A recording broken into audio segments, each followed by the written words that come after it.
Hello.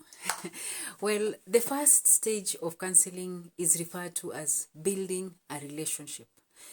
This is a session, this is a time the point at which you try to build that special relationship between you and the client. Counseling requires a very special relationship between you and a client, as a relationship that is going to be productive in a counseling setting. Okay? So, what are the things you need to do during this stage? The first thing you need to do is welcome the client. It's about just telling them, come in, have a seat, welcoming them to have a seat, greeting them maybe, and you need to give them a warm eye contact. I'm imagining a situation whereby you walk into the counseling room and maybe I'm busy typing something or working on something, and then I'm like, come in, have a seat, but I'm still looking down. Really? It wouldn't work that way.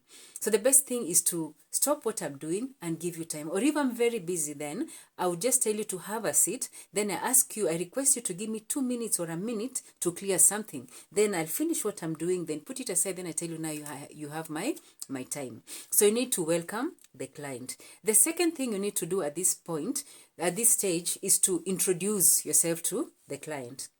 So I'm going to tell the client something like, my name is Pauline. So Pauline Adhiambo, I am a counselor. And who are you? Or would you please introduce yourself? So listen to how the client is going to introduce themselves. They're going to say, maybe my name is John Okelo, my name is Peter Wafula, or they're going to say, my name is nickname. They give their nickname. All those things we need to mark, okay? So they're going to introduce themselves. Listen to what they say and what they don't say. Because, for example, in a school setting, you'd expect this client to say their name, maybe say the course they are taking, maybe talk about the year they are in, whether I'm a first year, second year, third year, or fourth year, whichever year they are in, or something of that kind, okay? Yeah, so listen to what they say and what they don't say. So we have introductions. Then the next thing you need to do here is to talk about confidentiality matters. This is whereby you now assure the client that whatever is discussed during the counseling session will be kept between you and him. You won't discuss this anywhere. This is very important because it encourages the client to be more honest with you. When somebody comes for counseling, you find yourself bringing out all your insecurities. You become so vulnerable. So unless you really trust this counselor, you wouldn't talk. So it is important that the counselor assures the client of confidentiality. Let him even know the actions that they can take against you should you breach confidentiality, because actually a client has a right to sue you should you go discussing the issues that you've discussed in counseling outside there without their permission.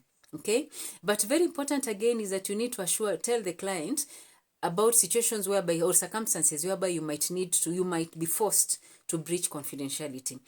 What circumstances are this? One, if a life is threatened, maybe the life of the client or the life of somebody else. For instance, the client is suicidal. He says, I want to kill myself and I've already planned, I already have this gun or I've already bought this kind of chemical, I'm going to kill myself. In such a situation, you'll have to breach confidentiality.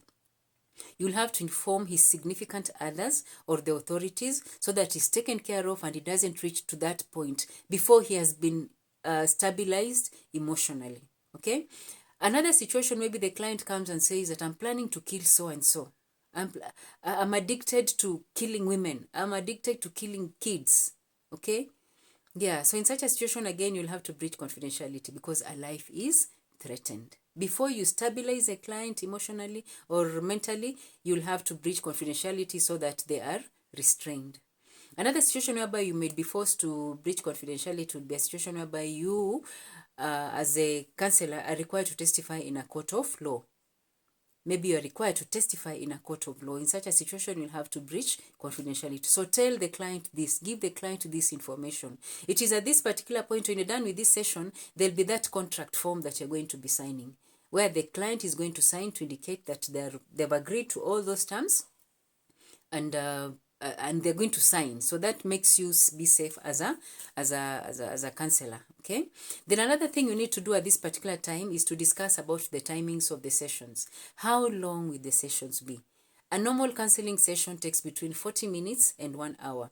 But for younger clients, of course, it will take a shorter time because of their attention span. So discuss this with the client. Let them know that I'll be taking only between 40 minutes to 1 hour. If anything is left after that, we'll have to defer this to the next session. So discuss this with them. Yet another thing you need to discuss at this point is matters to do with payment. Is this a paid session? If it is a paid session, let the client know that maybe you're charging this amount of money per session. So let the client get to know that, so that when they're signing the contract, they're already aware of that too. Okay. Then also another thing, you need to inform the client of what they need, what they should expect from you.